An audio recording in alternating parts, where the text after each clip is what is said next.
Hello everyone, welcome to Abhinav Srivastava कॉन्ट वाले। मैं हूं आप लोगों का दोस्त अभिनव श्रीवास्तव और आज हम सीखेंगे रेशियोज एंड इट्स एप्लीकेशंस। तो रेशियो एंड एप्लीकेशन तो खैर चलो बात की बात है, वो तो सीख ही लेंगे, पर मुद्दा ये है कि रेशियोज होते क्या हैं। बहुत बहुत बहुत बहुत कहानियों में पढ़ा है, बहुत सवालों में पढ़ा है, बहुत बचपन से सीखा है कि रेशियोज रेशियोज रेशियोज रेशियोज, जान खा के रखी रेशियोज ने। होते क्या है रेशियोज? तो साहब रेशियोज बेसिकली हम बोलते हैं कि साहब फलाने और फलाने का रेशियो बताओ। जैसे मैंने बोला कि फलाने और फलाने का रेशियो आया 1/2, 1/2। यस, तो अगर किसी का रेशियो 1/2 आता है, आ गया, ठीक है, तो इस 1/2 का मतलब क्या हुआ, या 1/3 का मतलब क्या हुआ, या 4/5 का मतलब क्या हुआ? ठीक है। परसेंटेजेस में भी आपने देखा होगा कि परसेंटेजेस में जब हम देखते हैं तो वो 1/2, 1/3, 1/4, 1/5 सारी कुछ चीज पढ़ते हैं। तो ये इसका मतलब होता क्या है? मतलब क्यों परेशान करने रहते हैं रेशियोज? तो रेशियोज का भैया एक सादा सा मतलब है कि जैसे दो भाई, दो दो लड़कियां हैं, एक नीतू और एक गीतू। ठीक है। अब जब एक नीतू है एक गीतू है, तो नीतू को मम्मी ने दिए 100 रुपए और गीतू को पापा ने दे दिए 200 रुपए। ठीक है। अब क्या कहानी आई? अब कहानी साहब ये है कि गीतू उसको चढ़ाती फिरे नीतू को। ठीक है, तो चढ़ाती फिरे तो क्या करे कि देख मेरे पास ज्यादा है। यस। अब मैंने कहा रेशियोज की बात करते हैं, तो ये रेशियोज में नीतू और गीतू कहां से आ गई? तो अगर मैंने नीतू और गीतू के अगर पैसे का रेशियो निकालूं तो क्या आया? 1/2 आया। तो कहने का मतलब ये हुआ कि मैं नीतू का पैसा और गीतू का पैसा आपस में कंपेयर कर रहा हूं, है ना? तो जब भी क्या होता है साहब कि कोई दो क्वांटिटीज हम एक दूसरे से कंपेयर करते हो, समझ में आई बात? तो अगर हम कभी कोई दो क्वांटिटी, नीतू का पैसा गीतू के पैसे को कंपेयर कर रहे हैं, कौन ज्यादा कौन कम, ठीक है, या नीतू का पैसा गीतू के रेस्पेक्ट में कितना है, या गीतू का पैसा नीतू के रेस्पेक्ट में कितना, ठीक है, या लेट से कोई तीन लोग हैं लोकेश, मंकेश और निकेश, तीन लोग हैं, ठीक है।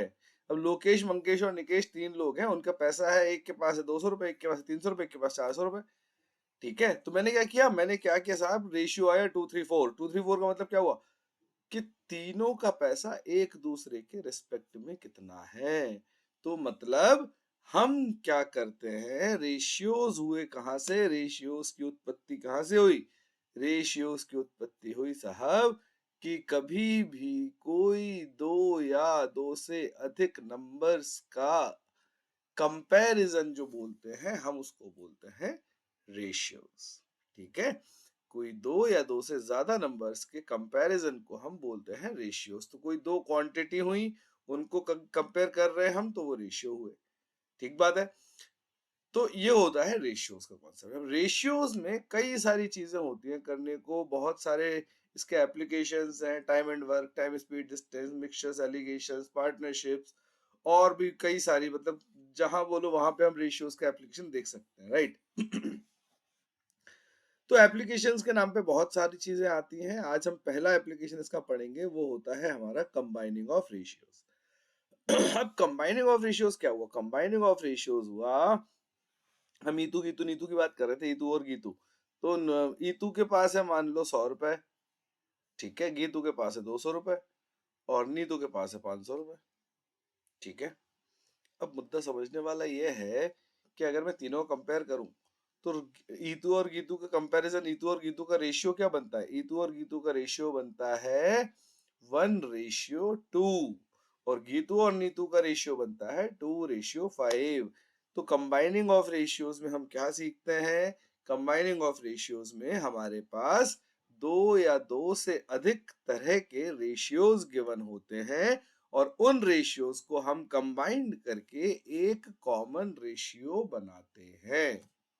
ठीक है, तो ये आज हम देखेंगे कैसे करते हैं। तो रेशियोज में हम देखते हैं, जैसे ये वाला क्वेश्चन है, क्वेश्चन से समझते हैं, आपको एक एग्जांपल लेके समझते हैं, तब ज्यादा अच्छे समझ में आएगा। यहाँ पे ये क्या कह रहा है, अगर A:B जो है, अगर A:B जो है वो 3, बी रेशियो सी जो है वो है 2:5। तो आपसे पूछा है find A ratio B ratio C, मतलब A is to B is to C क्या होगा। ठीक है, तो हमने क्या किया, दो अलग अलग रेशियो थे, उनको हमने कंबाइन कर दिया। ठीक है साहब, समझते हैं कैसे करेंगे। मैं इसके 2-3 मेथड बताऊंगा आपको, 2 मेथड तो कम से कम बताऊंगा ही बताऊंगा, और वो क्यों करते हैं पहले मैं एक मेथड बताता हूँ, फिर उससे हम ट्रिक समझेंगे, समझना कैसे। ठीक है, तो आपके पास एक लॉजिकल मेथड भी होगा और उससे आपकी ट्रिक कैसे डेवलप हुई वो ट्रिक भी रहेगी। ठीक है, तो अपन देखते हैं। यहाँ पे आपने देखा कि ए रेशियो बी है और बी रेशियो सी है। तो ए रेशियो बी की वैल्यू क्या है आपके पास, 2:3, और बी रेशियो सी की वैल्यू क्या है, 4:5। That is what it is saying.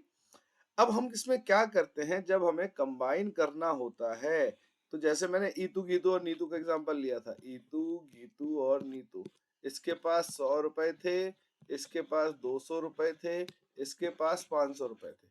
तो साहब गीतू के पास जो पैसे हैं वो हैं तो 200 ही रुपए ना, इसका रेशियो 1:2 है, इसका रेशियो 2:5 है।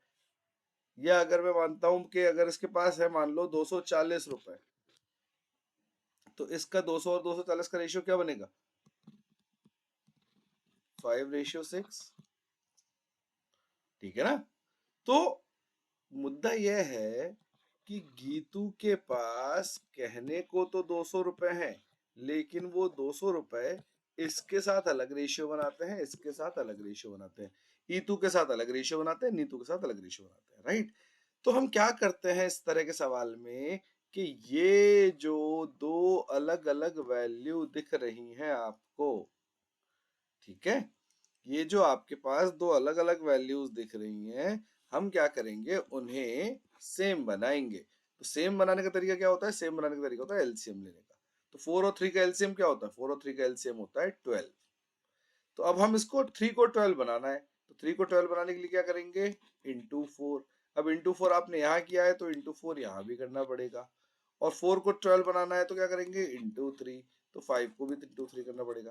तो क्या बन गया, 2 4 जा 8, 4 3 जा 12, और 5 3 जा 15। आंसर 8 12 15।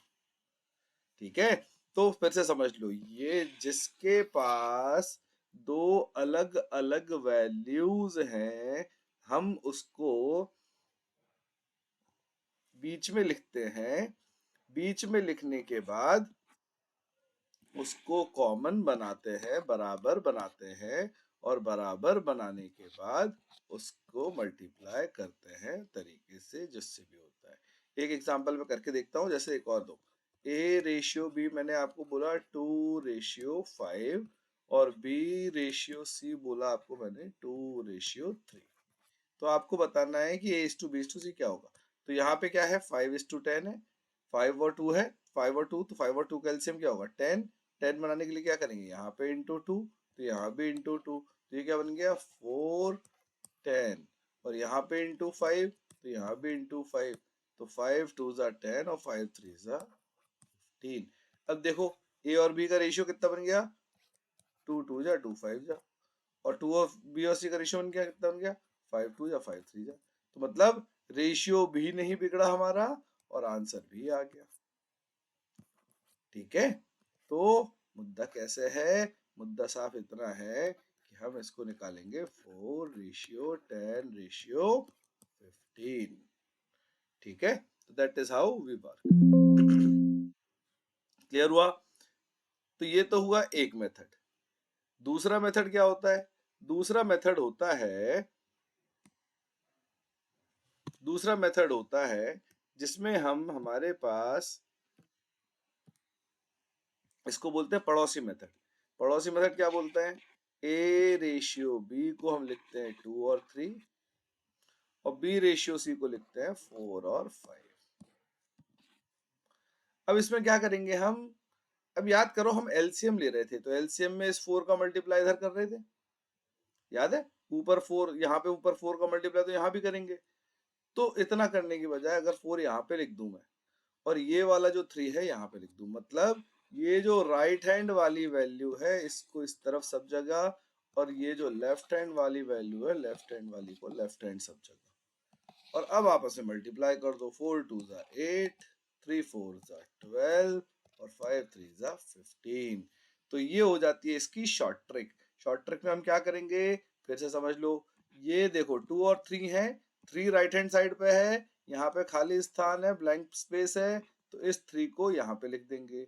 और 4 और 5 है, 4 लेफ्ट हैंड साइड है, इसके लेफ्ट हैंड साइड में खाली स्थान है, ब्लैंक स्पेस है, तो हम 4 पे भर देंगे, 4 4 लिख देंगे यहाँ पे।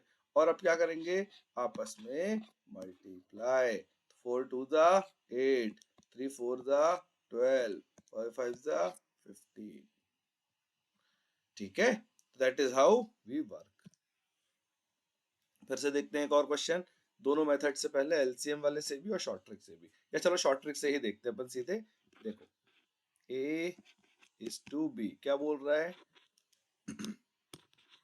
2 1, फिर क्या बोलता है b रेशियो c, सॉरी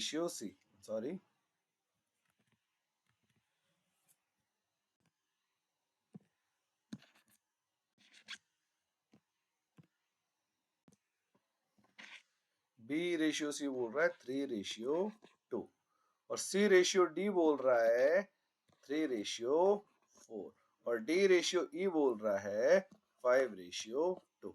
तो वही खाली स्थान भरो, ये 1 है, यहाँ पे भी 1, यहाँ पे भी 1, यहाँ पे भी 1, ये 2 है, यहाँ पे भी 2, यहाँ पे भी 2, ये 4 है तो यहाँ पे भी 4, ये 3 है तो यहाँ पे भी 3, ये 3 है तो यहाँ पे भी 3, यहाँ पे भी 3, ये 5 है, यहाँ पे भी 5, यहाँ पे भी 5, यहाँ पे भी 5। और अब आपस में सबको मल्टीप्लाई कर देंगे। 2 3 जा 6, 6 3 जा 18, 18 5 जा 90, 3 3 जा 9, 3 1 जा 3, 3 3 जा 9, 5 जा 45, 2 1 जा 2, 3 जा 6, 5 जा 30, 2 1 जा 2, 4 जा 8, 5 जा 40, और 2 1 जा 2, 4 जा 8, 2 जा 16। अब आपसे क्या पूछा है, ए रेशियो ई, ए और ई ये है आपके पास 90 और 16, 90 और 16 टिक करो, आगे बढ़ जाओ। ठीक है, तो इस तरह से हम क्या करते हैं, कंबाइनिंग ऑफ रेशियोज पे काम करते हैं। ठीक बात है, that is how it works. एक और क्वेश्चन करके देखते हैं, देखो ध्यान से क्या कह रहा है सवाल। सवाल कह रहा है एक मैन ने A man divided his property so that his sons share to his wife and wife's share to his daughter is both are in the ratio 3:1। मतलब son, wife और daughter 3:1, 3:1, ये वाला 1 यहाँ लिखा, ये वाला 3 यहाँ लिखा, मल्टीप्लाई किया, 9:3:1, 9:3:1 बन गया। आपने अब क्या पूछ रहा है वो, अगर डॉटर का हिस्सा जो है वो 10,000 कम है बेटे से। अब यहाँ पे एक और चीज आती है जिसको मैं बोलता हूँ, जिसको मैं नाम देता हूँ स्केलिंग। आप एक पूरे रेशियो को स्केल कर रहे हो, कैसे कर रहे हो देखो आपके हिसाब से बेटे को कितने रुपए मिले, 9 रुपए मिले, डॉटर को कितना रुपया मिला, 1 रुपया मिला। तो आपके हिसाब से आपने जो सॉल्व किया है उसके हिसाब से डॉटर को सन से 8 रुपए कम मिले। तो आप कह रहे हो 8 रुपए कम मिले, सवाल कह रहा है 10,000 रुपए कम मिले। तो मतलब क्या हुआ, 8 की जो वैल्यू है वो 10,000 के बराबर है। ठीक है, तो 8 की वैल्यू 10,000 के बराबर। अब सवाल क्या कह रहा है, टोटल प्रॉपर्टी। तो टोटल प्रॉपर्टी कितनी है, 9 और 1 10 और 3 13, 9 और 1 10 और 3 13, टोटल प्रॉपर्टी है 13 रुपए की। ठीक है, तो आप कैसे करोगे, 8 की वैल्यू 10,000 तो 13 की वैल्यू कितनी, बस सिंपल सी बात है। इसकी वैल्यू इसके बराबर तो इसकी वैल्यू किसके बराबर, इसको सॉल्व कर दो x के लिए, तो x की वैल्यू कितनी आ जाएगी, 13 इंटू 10 डिवाइडेड बाय 8। ठीक है, अब इसमें से मुझे ऑप्शन दिख रहा है, ये तो चलो मेथड हुआ सॉल्व करने का, ठीक है, ये तो मेथड हुआ सॉल्व करने का। यहाँ पे आप 9 और 1 10 और 3 13 पे जैसे ही आते हो तो ऑप्शन देखने के बाद आपको 13 is a prime number, right? तो देख लो कौन सा वाला ऑप्शन 13 का मल्टीपल है, क्योंकि 13 है, किसी और से तो कटेगा नहीं, मल्टीप्लाई होगा कहीं ना कहीं जाके। तो 13 अगर मल्टीप्लाई होगा तो 13 मल्टीप्लाई कर दो इसमें कर। अब देखो इसमें ये मल्टीप्लाई हो नहीं सकता, ये मल्टीप्लाई हो नहीं सकता 13 का, क्योंकि ये तो खुद अलग अलग नंबर है। इन दोनों ऑप्शन में से हो सकता है। इसको डिवाइड करके देखा 13 अंदर 13 5 इधर गया, और एक ये वाला करके देख लिया, दोनों करके देख लो, जिस जो भी आंसर होगा वो आंसर होगा। ठीक है, तो that is how we apply the concept. एक लास्ट क्वेश्चन और करके देखते हैं, ये है, देखो समझो ध्यान से। अब यहाँ पे क्या बोल रहा है, a upon b equal to 2/9 ratio 1/3। तो इसका आंसर अब आपको इस तरह समझना है। देखो आपने बचपन में सीखा होगा कि जब भी ये रेशियो का मतलब क्या होता है, रेशियो का मतलब होता है, सॉरी, डिवाइड। और सीखा होगा कि जब भी डिवाइड होता है तो हम क्या करते हैं, डिवाइड को कर देते हैं मल्टीप्लाई, और इसको पलटी खिला देते हैं। तो पलटी खिला देने का मतलब हो गया ऐसा। तो ये कितना बना, 3 3 9, तो बन गया 2/3।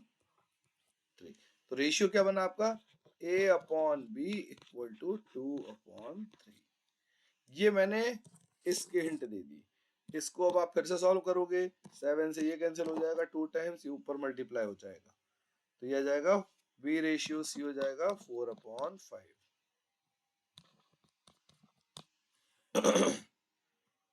ठीक है, सिमिलरली ये कैंसिल हो जाएगा, 5 2 जा, और ये हो जाएगा 7/6। c अपॉन d आ जाएगा 7/6। ठीक है, अब इसको आप सॉल्व कर लीजिए, जैसे भी सॉल्व कर सकते हो। ठीक, that is how we apply the concept of combining of ratios.